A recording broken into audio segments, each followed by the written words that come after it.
Welcome to In Focus with Ejaz Haider. Tonight's top story: China will no longer aim at achieving trade surpluses and solely expanding exports. It will pivot to moderately expanding imports for a balance between inbound and outbound shipments. This is what a senior official from a state-affiliated think tank said. And I quote, "This will not only help China to take the initiative in the new round of economic and trade negotiations, but also help promote the internationalization of yuan." This was Wang Shifan, vice chairman of the China Center for International Economic Exchanges. What has caused this thinking? What's the significance of this approach for China's economy? What does the internationalization of yuan mean? To discuss this, we are joined by Jiong Gong. He is an author, professor at the University of International Business and Economics, and a research fellow at the Academy of China Open Economy Studies. We also have with us Dr. Ali Hasnan, who is head of the Department of Economics at the Lahore University of Management Sciences. Let me begin with Mr. Gong here. Mr. Gong, what exactly has caused this thinking, and what is the thought behind this thinking? Well, China did relatively well. We had a very hard hit in the first quarter as a result of this outbreak of the pandemic, COVID-19. But the country has did a fairly good job, by all standards, and we have pretty much recovered. Last quarter, we get a GDP growth of a little bit short of 5%, and the last month's industrial output number that I've seen is 6.9% growth. So I'm projecting above 6% growth for the last quarter. That will put China on an average of 2% for the entire year. Now, this is assuming that the second wave of pandemic is not going to come back and hit us hard. I think China has developed a very systematic and mechanized approach when it comes to containing these little mini outbreaks that we start to see here and there at different airports in China. So overall, the economy is doing fine. And fortunately, our exports has been also doing quite well, and I think it's been doing quite well, mostly because of the lockdowns and the economic slowdowns as a result of the pandemics in many parts of the world. Fortunately, we've been doing quite well, and that we're being exporting quite well as well. So I think with this is actually 2 days ago, I guess, with the signing up of the RCEP agreement. I think it fully put China on the map of keep expanding as a world's second largest economy, as well as a really strong exports force, not just for Asia, but the entire world as well. I'm happy you talked about RCEP, because actually the second segment of my program is about that. But stay with me, Professor Gong. Let me go to Dr. Hasnan here. Dr. Hasnan, given that, of course, as an economist, but also as someone who teaches, just unpack this for our viewers, the laypersons, the informed journalists who are not economists. What exactly does this mean, and how significant it is for China's economy? And also, it will be interesting to see what measures China takes to actually make this stick. So, Ejaz, to really understand what's happened here, we have to understand the background of where US-China trade had gone over the last few years. As you know, China had a surplus of more than $400 billion per year in its trade relation with the US. And so the US had started the trade war in 2018, in which Trump had created tariffs of between 7.5 and 25% on over $350 billion worth of Chinese goods. China's exports to the US represents 25% of all American imports. And this number had fallen until its revival due to COVID, with increase in consumption of medical masks and technology in the US that was sourced from China.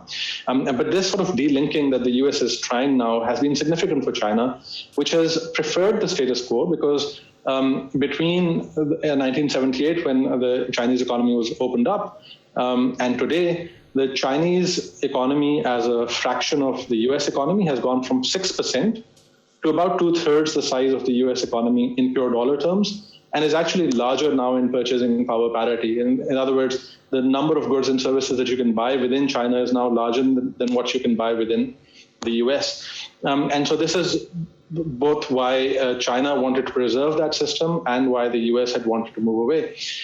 In the phase one agreement that was entered into in February this year, the US tariffs stayed high. And China agreed to buy $200 billion worth more of US goods, which seems not to be realistic at this point, but we'll see. And also agreed to the opening up of the the $47 trillion Chinese financial market. Xi Jinping has coined the term domestic circulation as a response to the trade war, which seems to suggest that they will prioritize their own markets, and Chinese consumption is growth drivers of the Chinese economy moving forward. And so really this can be read as both an attempt by the Chinese leadership to sell the situation that they're in now because of what the US had started to their own public, but also represents an opportunity for China. China is the only major economy, as your other guest has pointed out, to be growing this year. Compare the 1% or 2% growth that they expect this year to the 7.5% shrinkage in the US or Germany, and more than 10 or 12% in most of Europe. And so in this context, it's very important for China to start thinking about taking a leadership role, which it seems to be doing both politically but also economically through this effort, and also the RCEP, which has just been signed, is another part of that puzzle.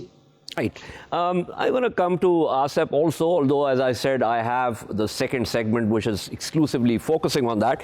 But what exactly does internationalizing of the yuan mean, and how does it redound to China's advantage? So, first of all, when China is committed to importing in greater numbers now, and the opportunities that will be created for the other nations that are part of RCEP, China expects to increase the amount of imports that it's bringing in. When China imports from other countries, the goods and services that it brings in can be paid for in the form of the yuan. And so the Chinese hope seems to be that there will be a greater utilization of the yuan internationally as a currency of trade. The acceptability of the currency will grow. And if the decoupling with the US continues, and it's not clear that that will be the case yet, because we don't know what the Biden administration how the Biden administration will go. But if the decoupling with the US continues, this will play in the favor of the yuan, because there will be many trade partners that continue to build relationships more with China economically than with the US, which will then start to prefer the yuan.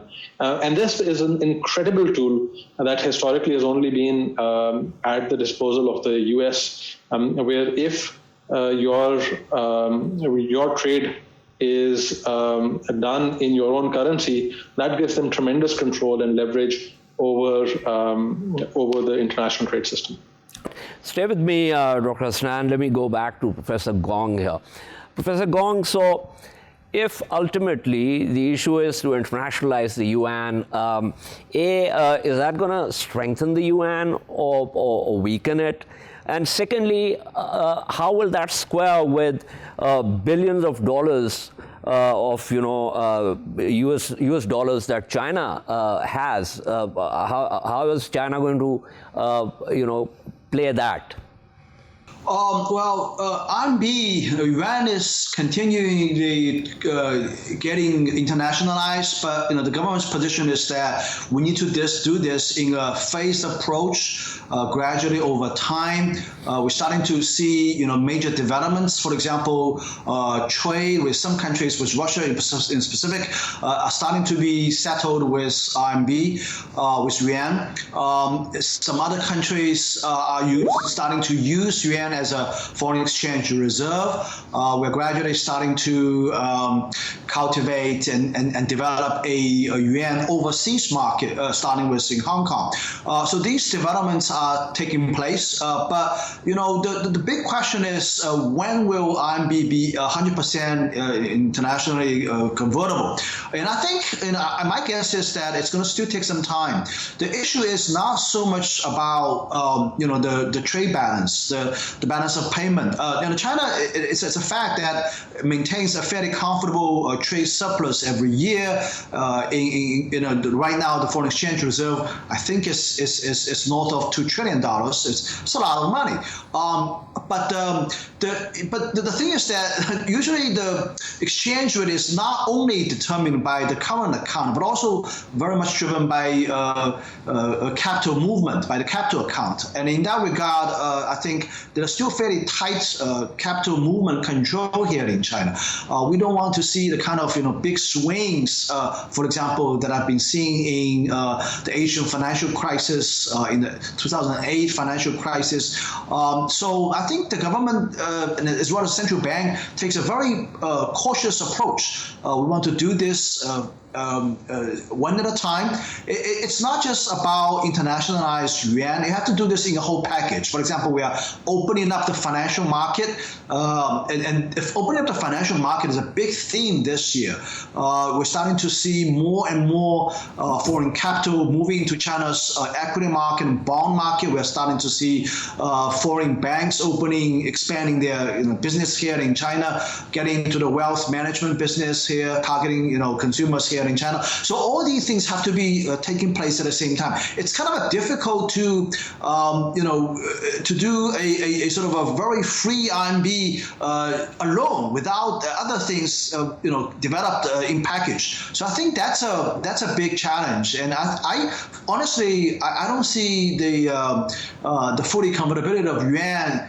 anytime soon, at least within a year or two. It's going to take some time, and it's okay. Now, one of the things that the U.S. has been accusing China of, and it's not just the Trump administration, it goes before, the Obama administration also had this. One, of course, had to do with, stealing technical know-how and the rest of it. But the other issue has also been about China not providing level playing field to foreign investors and foreign companies. Now, does this somehow link with, this opening up that we're talking about and that you're trying to explain to our viewers? Is that something that's going to be taken care of with this opening up? The playing field will become more level for, the outsiders? The acquisition of China not being a fully level playing field for foreign companies here in China is mostly tied to a couple of things that are mostly contained in that Section 301 report put out by USTR Ambassador Lighthizer. Now, if you really read that document, and a lot of things in that document are very old. When he's using examples, using things, cases that are, some of them are at least 20 years old. So over the years, a lot of things have changed. One thing that the White House, the U.S. side have been complaining a little bit is about market access, right? And that's a very good area to talk about. China has been gradually opening up different parts of the market over time. We used to have a what's called a positive list of industries and sectors that foreign companies can get into, and then we transitioned towards an era where we only put out a negative list. That's the list of things that foreign companies cannot invest in. And this list has been keep shrinking and shrinking and shrinking. The last list that I remember has something like 20 some areas that foreign companies cannot touch. For example, defense industry, right? Telecommunications, media, cultural industries. These things sort of more sensitive, politically sensitive areas. So I think this issue about market access is getting much better now. And I think by opening up the financial market, we demonstrate to the world that China cannot be the world's largest trading nation, exporter and importer, without opening its own market. So I think, and I'll also give you another example. We're trying to import goods as much as we can. We just finished, I think it's only 2 weeks ago, we just finished what's called CIIE, that is the China's import-export. I mean, you can think of any government in the world ever doing this, organize a exhibition, a huge exhibition, with the objective of trying to persuade its citizens to buy things from overseas. Hundreds and thousands of foreign companies come to that show to exhibit goods and make transactions to sell to the China's market. And not to say that we did this among the pandemic situation, right? I mean, we have 100 reasons not to hold this event, but we still did it because we think that we need to import more. We try to balance our trade, and so that's why we implement all kinds of measures to take precautionary measures to prevent the pandemic coming back to China again, and we still held this big event. I remember the total transaction over 4 days is amounted to $72 billion, if I remember this correctly. And this is really talking about a little bit short of $20 billion a day. That's a breathtaking pace. I mean, these are things Chinese consumers are buying from foreign companies. I give you another example. I don't know if you're aware of this. The world's best, and I think also the largest electric car manufacturer, Tesla. It opened a shop, opened its factory here in Shanghai, I think a year or 2 years ago. Now it's China's biggest seller of electric cars. It's a wholly owned subsidiary, not a joint venture, not an inkling of technology transfer. It's entirely owned by Mr. Elon Musk. And its cars is selling through the roof here in China. So I think these are good examples to demonstrate that China's market is no longer the kind of things that Mr. Lai has portrayed in his report, akin to something like 20 years ago. Things have changed. A lot of things have changed. Right. Thank you so much. That was Professor Jiong Gong speaking with us. Before I wrap up, let me quickly go back to Dr. Hasnan here. Dr. Hasnan, it seems from what Professor Gong is also saying and the analyses that come out of China, that China really, since 2017, when Xi Jinping talked about China's placement as the global trade leader, seems like that's the direction in which China is moving. And this also seems to, since we talked about RCEP, that and the BRI, the connectivity issue, it seems like there is an entire package that China is putting together in order to present itself as the global leader. Is that a sense that you would agree with? Absolutely, and they have to. They don't have a choice here because with the decoupling that the US has been attempting for the last couple of years, and even with Biden coming to power, it does not seem as if they will move away substantially from that, although it might lessen in intensity to some extent.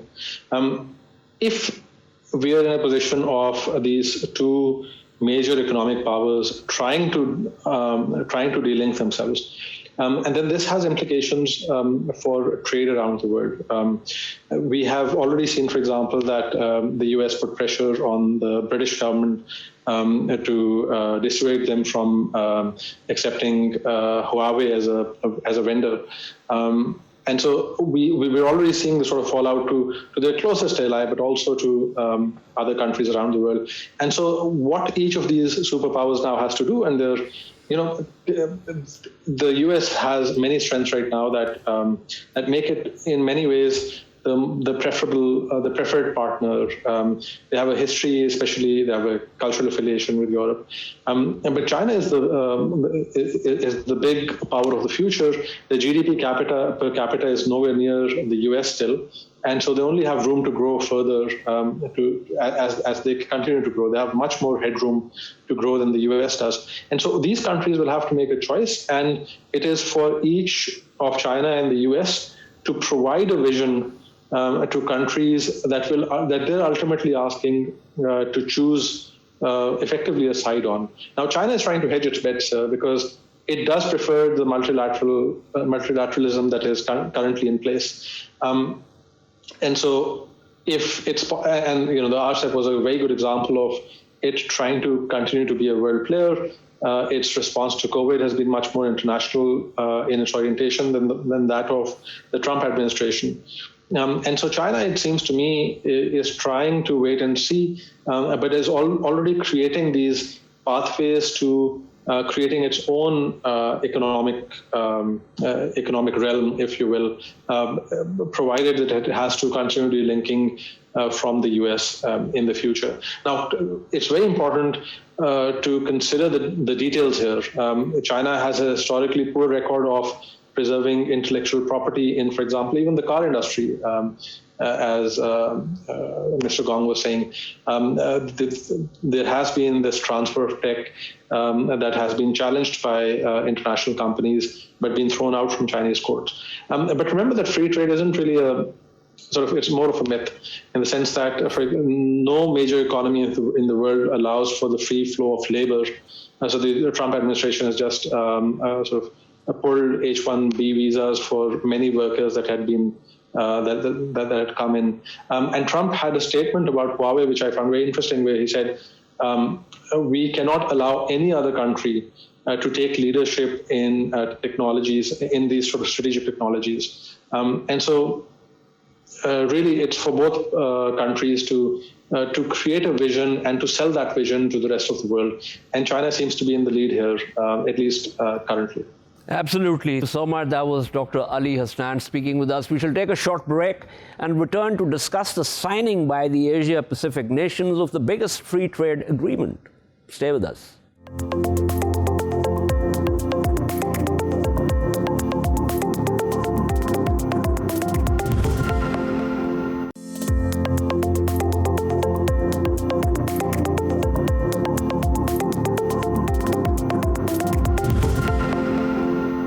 Welcome back to In Focus. Our second story tonight is about a very significant development.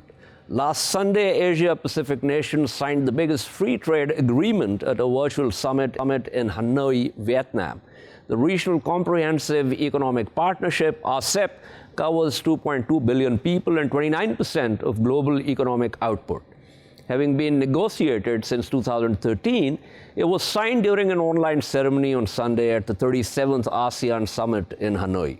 The world's biggest trade agreement will include 10 ASEAN member states, Vietnam, Thailand, the Philippines, Laos, Cambodia, Myanmar, Malaysia, Singapore, Indonesia, and Brunei, along with Australia, China, Japan, New Zealand, and South Korea. Before finalizing the agreement, 31 rounds of negotiations and 18 ministerial meetings took place, while self-imposed deadlines for the deal were missed on 6 occasions. Previously, the agreement hinged on India, which remained reluctant to open up Indian markets as much as the deal proposed. Once India withdrew from negotiations at the end of 2019, the path forward for the trade agreement cleared. Once in place, RCEP will reduce tariffs, set common trade rules, and facilitate supply chains. The trade agreement will cover everything from trade, services, investment, e-commerce, telecommunications, and copyright. Let's dive right into our discussion. We are joined by Sean, author of 3 books on China's trade and economic development, and founder and managing director of the China Market Research Group, and Mr. Sameer Lalwani, senior fellow and director of the South Asia program at the Stimson Center. Let me begin with Sameer Lalwani here. Sameer, there's some irony here. If we put this development in the context of what the Obama administration stitched in the form of Trans-Pacific Partnership. In fact, TPP was the central plank of his pivot to Asia policy. Now, Trump walked out of it, and the others decided to move forward. And let me say that in another ironic twist, they renamed it the Comprehensive and Progressive Agreement for Trans-Pacific Partnership. So while the U.S. has kneecapped multilateralism, I'm using Joe Biden's term, China is taking the lead in global trade. Will this offer Biden a challenge or an opportunity? Well, Ijaz, I think it's a little bit of both. I think you're right that this is a politically symbolic agreement because it reminds the region that China is present and the U.S. is missing in action. It's missing out on the opportunity to set standards, norms, to build strategic momentum. And it really raises questions about the U.S. strategy of the Indo-Pacific when 2 of the largest economies India and the United States are absent from this major trade agreement. It starts to sort of make that concept ring hollow. So it's definitely a challenge for the incoming administration. At the same time, as you noted, TPP, there is still an opportunity for the United States to reinvest in that. From what I understand, TPP has much higher standards, sort of has deeper cuts in tariff rates, establishes firmer rules. So there's a variety of reasons why TPP would be the gold standard relative to RCEP. And it's just a matter of whether the United States can invest the time and political capital to do it, and really whether the American public will tolerate another trade agreement on those terms when it's TPP sort of developed a bad reputation back in 2016, such that I think even if the Clinton administration had come in, they would have been hard pressed to move forward with it. So there's no big question whether the American public will be willing to enable the United States to engage in deeper trade agreements with the region. Right. Another irony is that, RCEP, two of the Quad members are part of this agreement. But Sean Raine, one, I would like you to comment on what Samir Lalwani has said about TPP as the gold standard. But I also want you to go back to what Biden said in the Foreign Affairs article, in which he declared China a threat insofar as the U.S. would need to wrest space from China through U.S. allies. But he also talked about working with China where interests converge. How do you think he will square these two? Well, I think, first off, we shouldn't underestimate how important this agreement is for Chinese prestige. Again, 15 countries eliminating tariffs and quotas on 65% of goods in a market that right now accounts for about 30% of global output, but I estimate is going to account for 50% in the next 10 years. So this is large. It might be more symbolic than actual numbers in the next year or two because it takes a while for all the countries to join the agreement. But what is Biden going to do? Right? He has to try to get back into TPP. He has to try to get back into this free trade agreement. Otherwise, he's going to continue to lose American prestige as being a major economic driver for global growth. The problem, as the other panelists said, is that the American public might not be supportive of Biden trying to enter into any other free trade agreements. The U.S. general public right now is angry. They feel that they've lost their jobs, that China has stolen their jobs, which China hasn't. It's just outcompeted the United States. And so I'm not sure that Biden's going to have the political capital to try to join into a free trade agreement. He's going to have to work more with allies like we've talked before from the UK or Germany to try to contain China from a military standpoint. But at the end of the day, in Asia, the United States doesn't have the presence. Trump didn't visit the ASEAN group last week. So what's going to happen is China is clearly the major domo of economic growth and is going to continue to gain power from this. Right. A supplementary question before I go back to Samir here. From what you're saying, it suggests that given the deep divide, which we've seen in the poll numbers also, that Biden, and of course the fact that the Republicans control the houses, that Biden will be constrained in looking at the important foreign policy options that he needs to, because first he'll have to get into the driver's seat firmly, and that's going to take some time.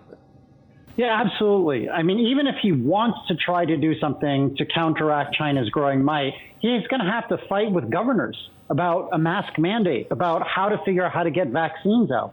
Probably 30-40% of Americans aren't even willing to take a vaccine. So he's going to have to spend all of his time for the next 6 months after he becomes officially the president dealing with COVID and then trying to restart the economy. You already see people like Elizabeth Warren, the senator from Massachusetts, is trying to cancel all student debt in the United States. That's got all of the Republicans and the conservative and even the moderates in the Democratic Party angry, furious that she wants to do this. He's going to be dealing with domestic issues for the next 2 to 3, 4 years. It's going to be very hard for him to really focus on counteracting China in a meaningful way, because China's just growing with strength. You saw retail sales went up 4.9% last month. China has largely recovered from COVID already. The United States is just about to enter, I think, its darkest period of history in the last 100 years. Right. That's a very bleak picture. But Samir, President Biden has long taken what we can call the liberal internationalist positions, or call them neoliberal, if you will. So there are likely to be many areas of concern for him when it comes to China. As a matter of fact, he has talked about those. China, on the other hand, doesn't interfere in how states govern internally. It is primarily concerned with connectivity, enhancing trade, and increasing its influence through economic activity. These are two different models or approaches, shall we say. Will Biden's neoliberalism play to the advantage of China's approach? So I would actually challenge the characterization. I think that certainly China carries this impression that it doesn't interfere domestically, but it certainly leverages economic coercion when states speak up on things like human rights or Uyghurs or Hong Kong or a number of other issues. And so surprisingly gets very sensitive about another country's domestic politics when they simply express views or host a human rights leader or something like that. So, and I think on the flip side, you're right. The United States has a checkered history of political interference and maybe tying trade to other values-based ideas. I think some of those, though, are welcome in the region, that they sort of set these environmental standards, labor standards, stable rules of the game that I think has sort of structured the international economy for the last 70 years. So some of those are welcome. I think there are some more egregious violations of sovereignty, like, for example, invasions of countries that I think not just the Biden administration, but the United States political establishment has largely come to recognize has been the Achilles heel of U.S. policy for the last 20 years. And I think we're ready to move on for that. So I think that the country, the political system has evolved, and to the degree to which we get tie economic and trade agreements to values, those a lot of those are welcomed in parts of the region, in ASEAN and Japan, Korea, all U.S. trade partners and allies. Well, so, okay, let me clarify my question. I mean, when I say liberal internationalist, Biden's positions as, when as a senator, the chairman of the Senate Foreign Relations Committee, he was very, he pushed for a very proactive approach in the Yugoslav wars, and so on and so forth. So, but at the same time, as you know, the U.S.'s approach to human rights and the rest of it has also been selective. There's the moral strand, but it's also been selective. And when it is in a relationship which can be that of a frenemy or rival or an adversary, depending on where it stands, the approach to human rights becomes more pronounced. For instance, it will be a test for Biden to actually see how he's going to approach the Indian government's repressive approach to what we call the Indian occupied and illegally annexed Kashmir. But before I come back to you, Samir, with my final question, let me pull in Sean on what you said. Sean, so how does China interfere? Samir says that China has its own ways of coercing other states. Give me a sense of what you think are the Chinese coercive tools when it wants to sort of coerce other states, or does it? Anything China does pales in comparison to economic sanctions by the United States on countries like Iran, North Korea, or Cuba, which I consider to be crimes against humanity. They're impoverishing generations of Iranians and Cubans because they dislike the elites. China is very different, and I wrote about this in my last book, The War for China's Wallet. They'll use economic carrots and sticks. So let's use Australia as an example. Before COVID, China bought 38% of Australia's exports. In the last quarter, they've actually bought 45%. But the Prime Minister of Australia, Scott Morrison, has denigrated Chinese values and I think has allowed Sinophobia to fan throughout Australian political circles. So what has China done? They've said, if you're not going to respect us, then we are going to block imports of barley.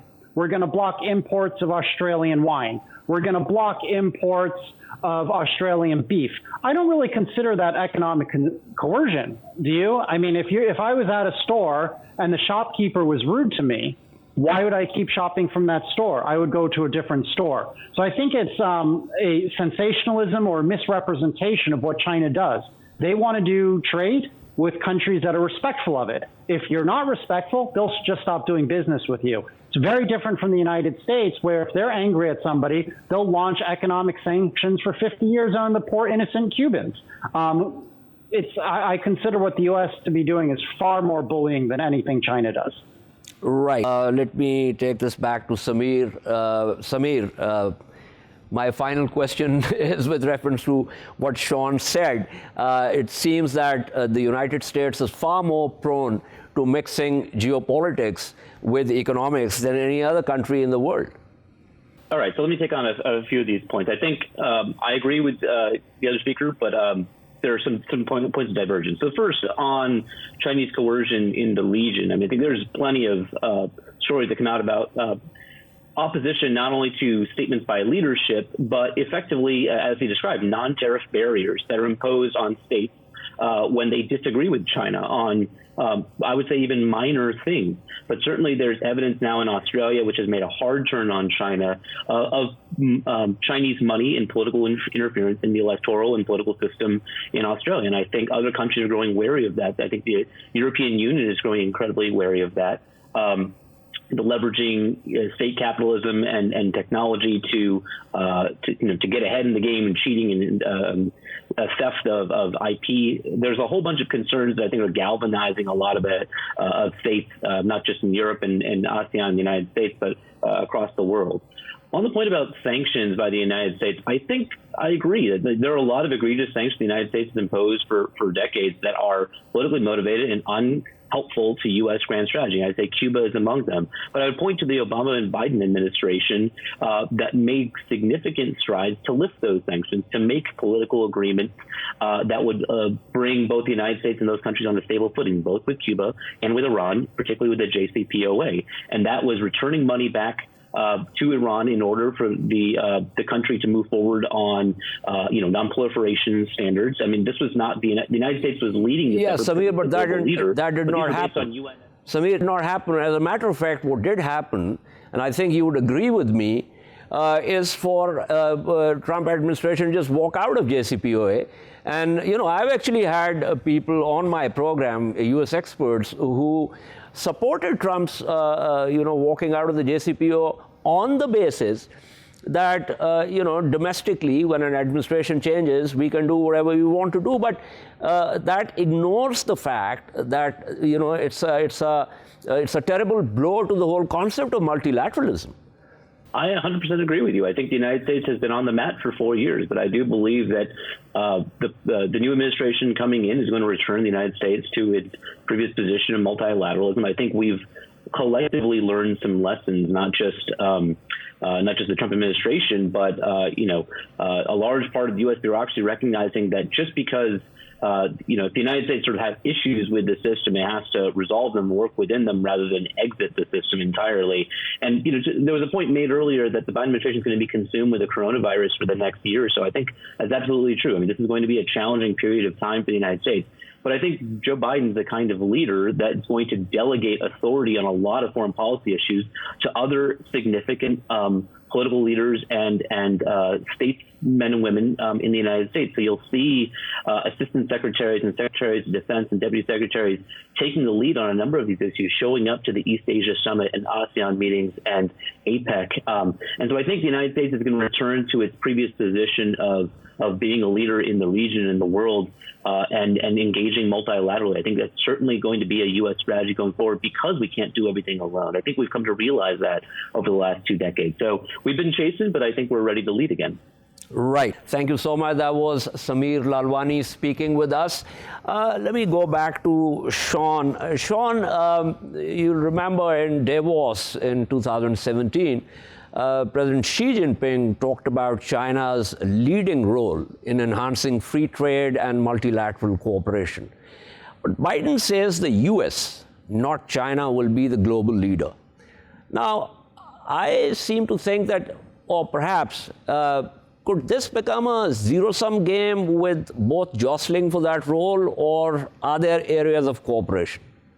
I think there are definitely areas of common ground, and I don't think China wants to necessarily be number one and force itself and its value system on the world order. It tends to look at its own borders, and it looks at what it considers to be its own areas of sovereignty. So when people criticize it for Hong Kong or Taiwan, in China's mind, those are part of China. It's a red line if you're going to criticize. I think Xi Jinping is 100% willing to work with Joe Biden on creating more free trade. At the end of the day, the Chinese government wants to make more money for its people. It's not driven ideologically like the United States is right now, frankly. It tends to be much more pragmatic. It doesn't view itself necessarily as communist or even socialist. It just views as we're going to do whatever is the best that we can do to help the people of China improve their quality of life. So I view that there's some areas for common ground. However, there's a caveat, and I'm a little concerned about some of the names that have been bandied about for Secretary of State or for Secretary of Defense. You know, Susan Rice is not particularly well liked in China or in the rest of the region, for that matter. She's viewed as too arrogant and too ideological. You have Michelle Flournoy, who's been discussed as potentially the next Secretary of Defense. She's considered a warmonger out here. You know, she's the one who pushed Obama, pushed Biden, actually, to intervene in Libya. And you see the chaos that that's caused in Mali and in other parts of Africa.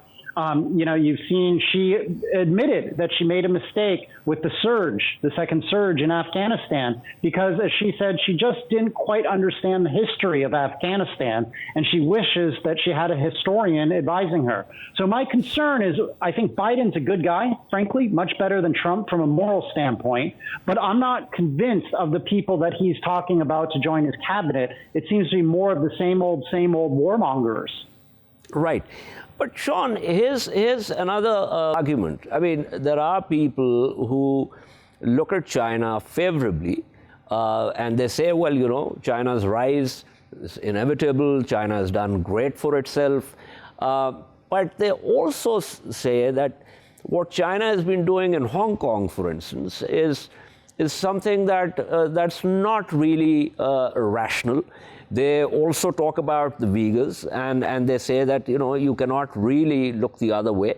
So some of these concerns, and I'm talking about people who actually are not, who do not look at China as an adversary, but are nonetheless concerned about some of the practices or you know, the styles of government within China. What would you say to those people? I mean, it's easier to dismiss those who are outrightly, you know, antagonistic towards China, but those who really want to have some kind of dealing and cooperation with China, but nonetheless have their, you know, objections to some of the things that China does internally. Tough question for me. I think what I'll say is in Hong Kong, which I know better because I've spent a lot of time there, I don't view initially the movement as a pro-democracy movement. Okay, the Chinese mainlanders feel that it was bigotry, that a lot of the Hong Kongers were looking down as mainlanders as poor country cousins, and were very angry.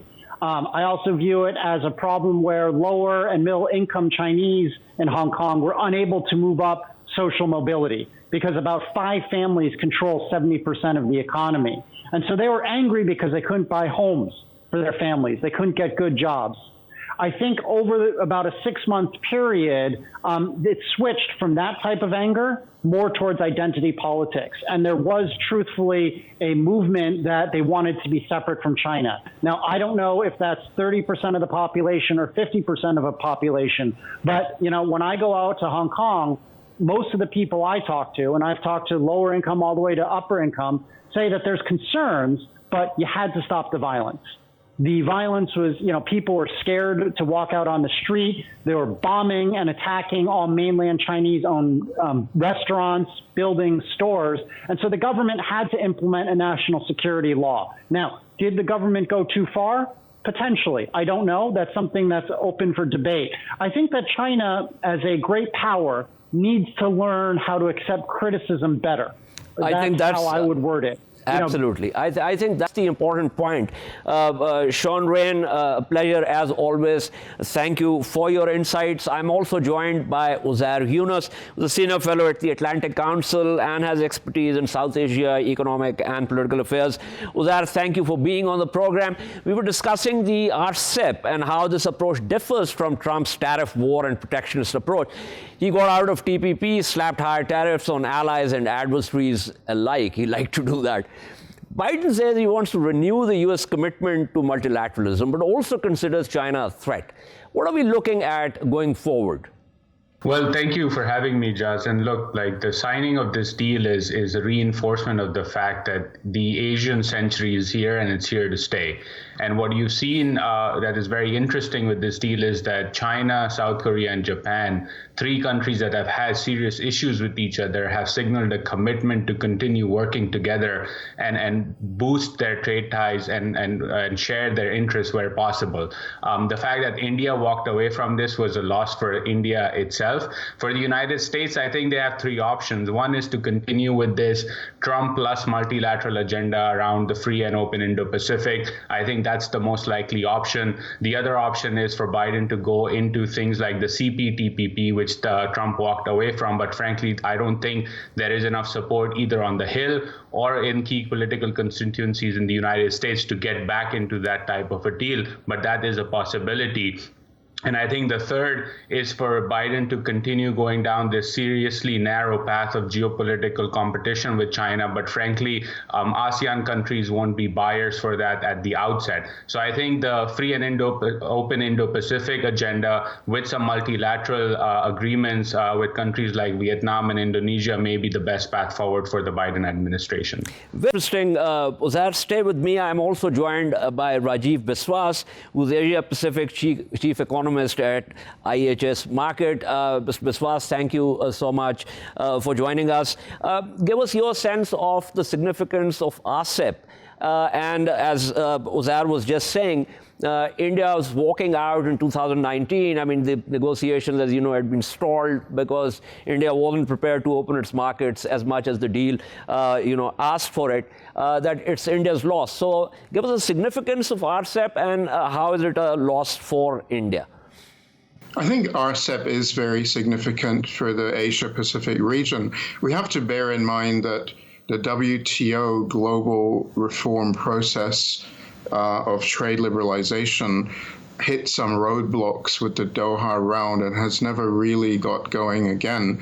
So against that backdrop, RCEP provided quite an important path forward for multilateral trade liberalization within the Asia-Pacific region, building on existing successes, because of course there already is quite a strong network of free trade agreements amongst many Asia-Pacific nations, including the ASEAN Free Trade Area, and then a network of free trade agreements between ASEAN and other countries like China. So I think this is just another building block that will further advance that process. But it does have some very important additional content. In particular, I would highlight that it does further reduce tariffs on goods and quite a substantial progress for regional tariff liberalization, and also reduces barriers on trade and services. And one of the important achievements also is to have common rules of origin rules, which will enhance trade flows within the region. So all of these things create a very good platform for further trade liberalization. And I think what's also important is it also now allows accession by other countries. And actually already Hong Kong SAR has expressed interest in also perhaps joining the RCEP. And so other nations around the Asia-Pacific region may also show interest in joining. Potentially, it could even be nations outside of the Asia-Pacific. So I think there's a lot of, further room for progress on RCEP. I think on the issue of India, well, India made that decision that it felt that it wasn't in its interest to be part of that bloc for various reasons. So that's situation, similar to, I think, what happened with TPP, where the U.S. itself had actually moved forward with the TPP agenda, but then later. I was going to ask you that, Mr. Biswas. I'm also running short of time. That there's a bit of irony here because, Obama administration's TPP was a central plank of the pivot to Asia. But Trump walked out of it. Trump was in a sort of protectionist mode, slapping tariffs, getting into those tariff wars and the rest of it. Now, China seems to be sort of positioning itself as the global leader in free trade. So with the Biden administration, do you think there's going to be some pressure on President Biden to somehow walk back into the TPP, which, of course, now is the CPTPP? Yeah, I think this is a challenge for the incoming administration in the U.S. that they're coming in with a situation where there's two major multilateral free trade deals in the Asia Pacific. One, the CPTPP last year, came into effect. And then, of course, also now with the RCEP deal. So there's two very big trade agreements that have come onto the horizon in Asia Pacific, and the U.S. isn't part of either one of those. But I think we also mustn't underestimate the tremendous political challenges that the U.S. has faced with the TPP process. There was a lot of opposition from various interest groups against the TPP. Absolutely. They feared loss of jobs to Asia, and I think that is, still a fundamental problem facing the incoming administration. Absolutely. Thank you. That was Mr. Rajiv Biswas speaking with us.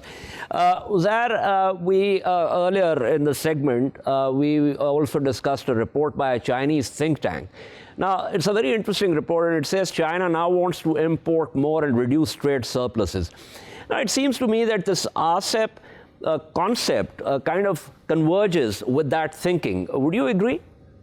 It does, and it definitely signals China's commitment and evidence of China's commitment to developing a global rules-based order. I think what the Chinese are going to do as geopolitical considerations and economic factors, rising labor costs, etc., make Chinese industry less competitive, those supply chains will now shift to RCEP member countries such as Indonesia, Thailand, etc. And I think through that you will see an interlinked web of supply chains develop within ASEAN, with China, South Korea, and Japan as the anchors for that. And I think through that trade with the rest of the world, the European Union and the United States will continue. So I agree with you that as this deal improves, as this deal moves forward, you will see Chinese supply chains shift to RCEP countries. And through that, as Chinese consumerism rises, you will see these countries become a better supplier of products and goods and services to the Chinese mainland. Absolutely. Thank you so much. That was Uzair Yunus speaking with us. This is all from In Focus tonight. We shall see you tomorrow at the same time. Keep following our latest updates on social media at indus.news. Good night and goodbye.